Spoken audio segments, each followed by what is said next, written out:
नमस्कार मित्रांनो, 1 तारखेला आपल्या देशाचं नवीन बजेट आलं. अच्छा, या बजेट वेळी आपल्या सरकारने खरोखरच सर्वसामान्यांच्या खिशात, व्यापाऱ्यांच्या खिशात, व्यवसायात लक्ष्मी कशी येईल याच्यावरती भर दिला. जर तुम्ही पगारदार असाल किंवा तुम्ही छोटा व्यवसाय किंवा मोठा व्यवसाय करत असाल तर हा व्हिडिओ फक्त तुमच्यासाठी शेवटपर्यंत बघा. मी तुम्हाला 4 गोष्टी अशा सांगणार आहे ज्या तुम्हाला महत्त्वाच्या असतील. तर पहिला मुद्दा, MSME आणि व्यापारी. ह्यासाठी ना सर्वात महत्त्वाची गोष्ट, व्यापार करत असताना व्यापाराला प्रत्येक वेळ वाटतं की मला व्यापार करायचा आहे पण मला पैसे कसे बँकेतून मिळवायचे. मग सरकार काय करतंय, कोलॅटरल फ्री, बिना मॉर्गेज. MSME मध्ये व्यापाऱ्यांसाठी सर्वात मोठी डोकेदुखी म्हणजे काय, की मला काहीतरी गहाण ठेवावं लागायचं, सोनं ठेवायचं, प्रॉपर्टी ठेवायची. मग 2026 मध्ये ऍक्च्युअल मध्ये काय केलं सरकारने, की तुम्ही 0 कोलॅटरल देऊन तुमच्या व्यवसायाला तुम्ही कर्ज घेऊ शकता. पण बऱ्याचशा लोकांना या बाबतीत माहिती नसतं किंवा त्याचे पेपरवर्कची माहिती नसते. बरं, पेपरवर्कची माहिती नसते किंवा ह्या स्कीम माहीत नसतात म्हणून आपला माणूस तिकडे वळत नाही. आत्ता जवळपास 5 करोड पर्यंत 0 कोलॅटरल MSME मध्ये आपण हे पैसे सहज उचलू शकतो.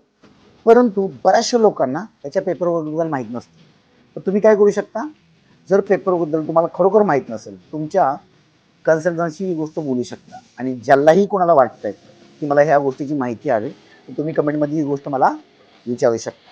त्याचप्रमाणे मुद्रा लोन, जिथे 20 लाखाचं हे लिमिट केले त्यांनी. मुद्रा लोन पण जे छोटे व्यापारी असतात की ज्यांना ॲक्च्युली बऱ्याचशा लोकांना ह्याची आयडिया नसते की बाबा मुद्रा लोन छोट्या व्यापारासाठी कसं घ्यायचं, ह्याच्याबद्दल पण जर तुम्हाला माहीत नसेल तर तुम्ही मला विचारू शकता. व्यापाऱ्यांसाठी झाल्यानंतर दुसरा पॉईंट, ई-कॉमर्स एक्सपोर्ट हब. हे नक्की आहे काय? जर तुम्ही घरगुती वस्तू किंवा हस्तकला काय बनवत असाल तर आता तुमचा माल परदेशात जर पाठवायचा असेल तर विकणं सोपं होणार आहे. सरकार काय करतंय, 100 ई-कॉमर्स हब उघडणार आहे. 100 ई-कॉमर्स हब उघडणार, जिथून तुम्ही तुमचं सहज प्रोडक्ट ग्लोबल मार्केटमध्ये पाठवू शकता. याच्यामध्ये हे सर्व करत असताना तुम्हाला एक गोष्ट महत्त्वाची आहे, सर्व व्यापाऱ्यांना हे सगळे फायदे घ्यायचे असतील त्यासाठी तुम्हाला उद्यम रजिस्ट्रेशन असणं गरजेचं आहे. मित्रांनो, आता वळूया तिसऱ्या फायद्याकडे. हा आहे पगारदार लोकांसाठी, इन्कम टॅक्स स्लॅब.